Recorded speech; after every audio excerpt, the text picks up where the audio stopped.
Praise the lord. Good morning. ప్రభువైన యేసుక్రీస్తు శుభనామంలో మీ అందరికీ వందనములు. చిన్న ప్రార్థనతో ఈరోజు దేవుని వాగ్దానాన్ని స్వతంత్రించుకుందామా?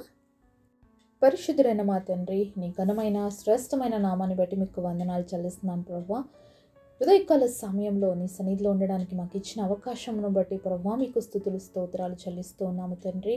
ఈ దినాన్ని నీతో ప్రారంభించడానికి, మా దినమును మీతో ముగించడానికి కృపనివ్వండి. మీ స్వరాన్ని వినిపింపచేయండి. మీ మాటలు మాకు తెలియచేయమని యేసు నామములో ప్రార్థిస్తున్నాము తండ్రి. ఆమేన్. ఈరోజు దేవుని వాగ్దానము కీర్తనల గ్రంథము 34వ అధ్యాయం 19వ వచనం. నీతిమంతునికి కలుగు ఆపదలు అనేకములు, వాటన్నిటిలో నుండి యెహోవా వారిని విడిపించును. Psalms chapter 34 verse 19. Many are the afflictions of the righteous, but the Lord delivereth him out of them all. దేవుడిచ్చినటువంటి అద్భుతమైన వాగ్దానం మనందరి జీవితంలో నెరవేర్చబడును గాక. ఆమేన్. ఎవరు నీతిమంతులు అంటే యేసుక్రీస్తు ప్రభువారి రక్తములో తమ పాపాలు కడుక్కొని పరిశుద్ధులుగా మార్చబడిన ప్రతి ఒక్కరిని దేవుడు నీతిమంతులుగా తీర్చాడండి. మరి యేసు ప్రభుని నమ్ముకున్న తర్వాత నీతిమంతులుగా అయినటువంటి బిడ్డలకి కలిగే ఆపదలు అనేకములు. మరి దేవుడు నమ్ముకున్న తర్వాత చాలా కష్టాలు వస్తాయండి. మరి ఈ మార్గము చాలా సులువైన మార్గం అస్సలు కాదు. యేసుక్రీస్తు ప్రభుని నమ్ముకున్న తర్వాత మరి ఈ మార్గంలో పయనించటము, ఈ మార్గంలో వెళ్ళడం అనేది ఒక ముళ్ళుబాటనే చెప్పాలండి. ప్రతిరోజు కూడా ఏదో ఒకటి ఎదుర్కోవాల్సి వస్తుంది. ఆత్మీయ పోరాటము, శారీరకమైన పోరాటం, మానసికమైన పోరాటం. మరి అందులో కూడా పరిశుద్ధతని కాపాడుకొని ముందుకు సాగడం అనేది చాలా కష్టం. కాబట్టి మరి క్రైస్తవుడుగా ఉన్నందుకు దిగులు పడకూడదు. క్రైస్తవుడుగా ఉన్నందుకు కష్టాలు, దుఃఖము, బాధలు ఇవన్నీ వచ్చినప్పుడు వీటన్నిటి నుంచి విడిపించడానికి మనకి ఎవరున్నారు అనే విషయాన్ని దేవుడు మనతో బహుస్పష్టంగా మాట్లాడుతున్నాడు. వాటన్నిటిలో నుంచి ఎవరు మనల్ని విడిపిస్తారు అంటే దేవుడే మనల్ని విడిపిస్తాడు. ఎవరైనా కానీ మీతో యేసు ప్రభువుని నమ్ముకుంటే మీకు కష్టాలు రావు, మీరు చాలా హ్యాపీగా ఉంటారు, లేకపోతే మీకేం బాధలు ఉండవని చెప్పారంటే అసలు అది నిజమైనటువంటి దేవుడు బోధ కాదండి. ఎందుకంటే దేవుడే చెప్తున్నాడు కదా, మరి దేవుడి బిడ్డలకి కలిగేటువంటి ఆపదలు అనేకం ఉంటాయి, అయినా కూడా వాటన్నిటిలో నుంచి నేను కాపాడుతాను అని. మరి రోజు నీ జీవితంలో కూడా అనేకమైనటువంటి ఆపదలు, ఇబ్బందులు, కష్టాల గుండా నువ్వు వెళ్తున్నావేమో, అయితే వాటన్నిటిలో నుంచి దేవుడు విడిపిస్తానని ప్రామిస్ చేస్తున్నానండి. నేను మంచిగా ఉన్నందుకు నాకు కష్టాలు వస్తున్నాయి, నేను మంచిగా ఉన్నందుకు నాకు ఇబ్బందులు కలుగుతున్నాయి అని చెప్పి చాలాసార్లు బాధపడుతూ ఉంటాం కదా. మంచి వాటికే ఎక్కువ దెబ్బలు అన్నట్లుగా, మరి ఫలాలుండే చెట్టుకే రాళ్ళు ఎక్కువ అన్నట్లుగా, మరి దేవుడి బిడ్డలుగా అలాగే మంచివారుగా ఉండడాన్ని బట్టి కూడా అనేక సార్లు నిందలు, అవమానాలు, కష్టాలు, దుఃఖాలు ఎన్నో ఎదుర్కోవాల్సి వస్తుందండి. కానీ వాటన్నిటిలో కూడా దేవుడే మనతో ఉండి వాటిలో నుంచి మనల్ని బయటికి తీసుకొని వచ్చి మనల్ని గొప్పగా నిలబెడతారండి. బైబిల్లో కూడా అనేక మంది భక్తులు ఉన్నారండి. వాళ్ళు మంచివారుగా ఉన్నందుకు, వాళ్ళు నీతిమంతులుగా ఉన్నందుకు ఎన్నో కష్ట పరిస్థితుల గుండా వెళ్లాల్సి వచ్చింది. కానీ అంతిమంగా దేవుడు వాళ్ళని ఎంతగా ఆశీర్వదించాడో మనం బైబిల్లో ఒక్కొక్కరి జీవితం చూసినప్పుడు నిజంగా దేవుని స్తుతించకుండా మానలేమండి. ఎందుకంటే ఎన్నిక లేని వారిని సైతం దేవుడు ఎంత గొప్పగా ఆశీర్వదించాడో, ఊహలకు అందనటువంటి ఉన్నతమైన స్థితిలోకి తీసుకువెళ్ళడమే కాదు కానీ వాళ్ళని బహుగా బ్లెస్ చేశాడు. అలాగే ఈ రోజు వరకు కూడా వాళ్ళ గురించి మాట్లాడుకునేటువంటి అవకాశాన్ని దేవుడు మనకిచ్చాడు. ఒకసారి మనం యెహోషువ గ్రంథము 3వ అధ్యాయము 15-16 వచనాలు చూద్దాము. అప్పుడు ఆ మందసమును మోయువారు యోర్దానులో దిగిన తర్వాత మందసమును మోయు యాజకుల కాళ్ళు నీటి అంచున మునగగానే పైనుండి పారు నీళ్లు బహు దూరమున సారైతాను నొద్దనున్న ఆదామును పురమునకు దగ్గర ఏకరాశిగా నిలిచెను. ఎంత అద్భుతమైన మాట కదండి. మరి దేవుడు ఎంత గొప్ప దేవుడో. ఇజ్రాయేల్ జీవితంలో అనేకమైన ఆశ్చర్యాలు చేస్తూ, అనేకమైన అద్భుతాలు చేస్తూ వాళ్ళని తీసుకొచ్చాడండి. దేవుడు మాట ఇచ్చాడు మరి అబ్రహాముకి, నీ పిల్లల్ని నేను ఐగుప్తు బానిసత్వంలో నుంచి తీసుకొస్తానని.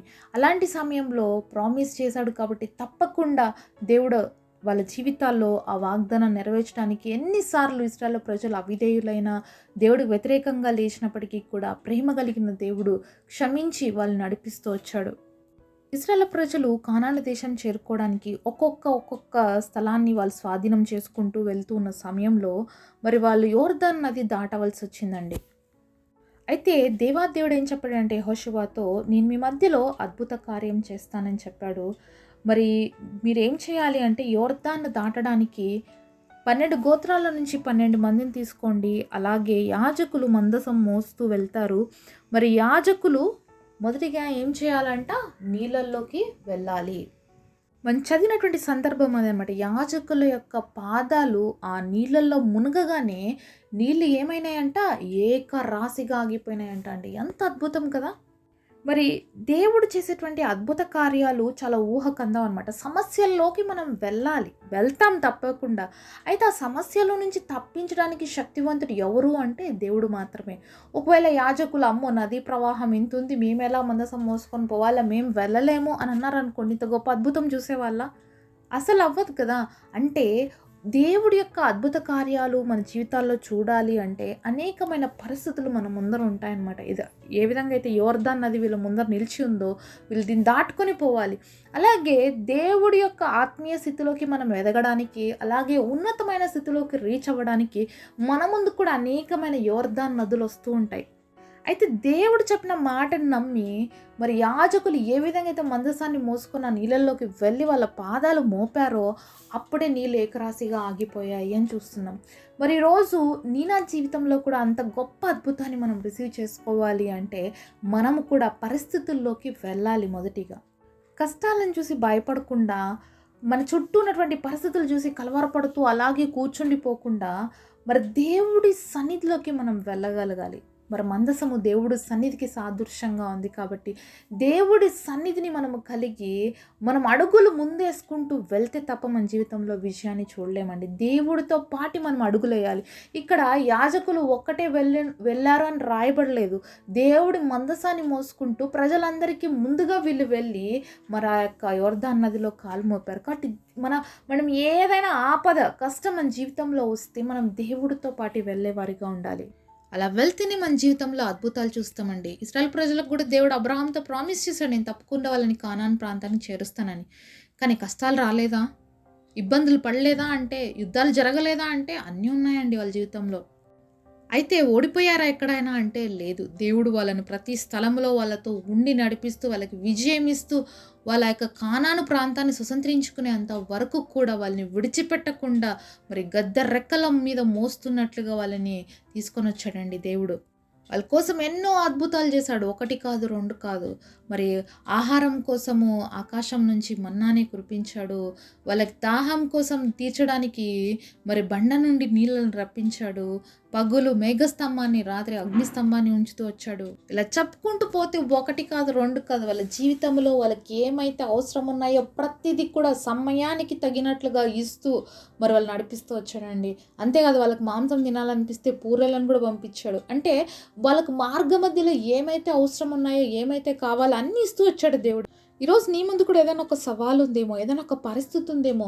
ఈ పరిస్థితిని నువ్వు దాటుకోవడానికి అనేకమైన ఆటంకాలు నీ జీవితంలో కూడా వస్తూనే ఉంటాయి. అయితే ఎవరున్నారు మనతో? దేవుడు ఉన్నాడన్న విషయాన్ని మర్చిపోకూడదు.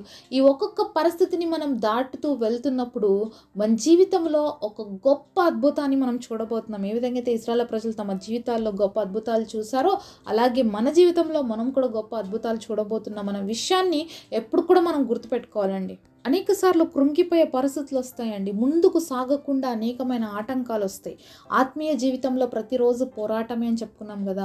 మరి ఇలాంటివి ఎన్నో మన జీవితాల్లో వస్తూనే ఉంటాయి, మనల్ని ఇబ్బంది పడుతూనే ఉంటాయి. అయినప్పటికీ కూడా ఈ ఆపదలన్నిటిలో నుంచి కూడా దేవుడే మనల్ని విడిపిస్తాడు. దేవుడే మనతో ఉండి నడిపిస్తాడు. ఏ విధంగా అయితే ఇశ్రాయేలు యొక్క యాజకులు మందసాన్ని మోసుకుంటూ వెళ్ళారు కాబట్టి అద్భుతమైనటువంటి కార్యం చూడగలిగారు. అలాగే దేవుని మోసేవారుగా మన జీవితంలో మనం కూడా ఉన్నట్లయితే మన జీవితాల్లో కూడా గొప్ప అద్భుతాలు చూడగలుగుతాం. కాబట్టి పరిస్థితుల్ని చూసి భయపడక, పరిస్థితులను చూసి కృంగిపోక, ఈ నది ప్రవాహం నన్ను తోసేస్తుందేమో, ఈ నదిలో నేను మునిగిపోతానేమో, కొట్టుకుపోతానేమో అని భయపడి ఉంటే యాజకులు అద్భుతాన్ని చూడలేరు. అలాగే ఈరోజు నీ చుట్టూ వచ్చే పరిస్థితులు చూసి నేను ఇలా అయిపోతానేమో, ఎలా అయిపోతామో నువ్వు ఊహించుకుంటున్నావేమో. దేవుడు మన ఊహలకు అందటువంటి గొప్ప కార్యం చేసేవాడండి మన దేవుడు. నీ పట్ల, నా పట్ల ఆయనకున్నటువంటి ఉద్దేశాలు, ఆయనకున్నటువంటి ప్లాన్స్ అవి ఊహలకు అందని వంటివే. కాబట్టి నువ్వు పరిస్థితులను చూసి భయపడక, కృంగిపోక, నేను మంచివారుగా ఉన్నందుకు నాకు ఈ పరిస్థితులు వస్తున్నాయని బాధపడక, నువ్వు ఒక ఉన్నతమైన స్థితిలోకి వెళ్ళబోతున్నావని దేవుడిని కొరకు దాచించినటువంటి అద్భుతాన్ని చూడబోతున్నానని విశ్వసించు. ఆ గొప్ప కార్యం నీ జీవితంలో రిసీవ్ చేసుకుంటావు. అట్టి కృప దేవుడు మనందరికీ దయచేయను గాక. పరిశుద్ధుడైన తండ్రి, మీరు మాతో మాట్లాడిన ప్రతి మాట కొరకు వందనాలు తండ్రి. ఈరోజు నీతిమంతులుగా ఉన్నందుకు హింసించబడుతున్నామని, బాధలు పడుతున్నామని ఎంతోమంది బాధపడుతూ ఉన్నారు తండ్రి. ఎవరైతే అలాంటి పరిస్థితిలో ఉన్నారో నువ్వు విడిపించే దేవుడు అని మాతో మాట్లాడినావు తండ్రి. ప్రతి ఒక్కరిని విడిపించండి, నీ అద్భుత కార్యాలు చూసే కృపనివ్వండి. ఒక గొప్ప వాగ్దానం అందరి జీవితాల్లో నెరవేర్చమని యేసు నామములో ప్రార్థిస్తున్నాము తండ్రి. ఆమేన్.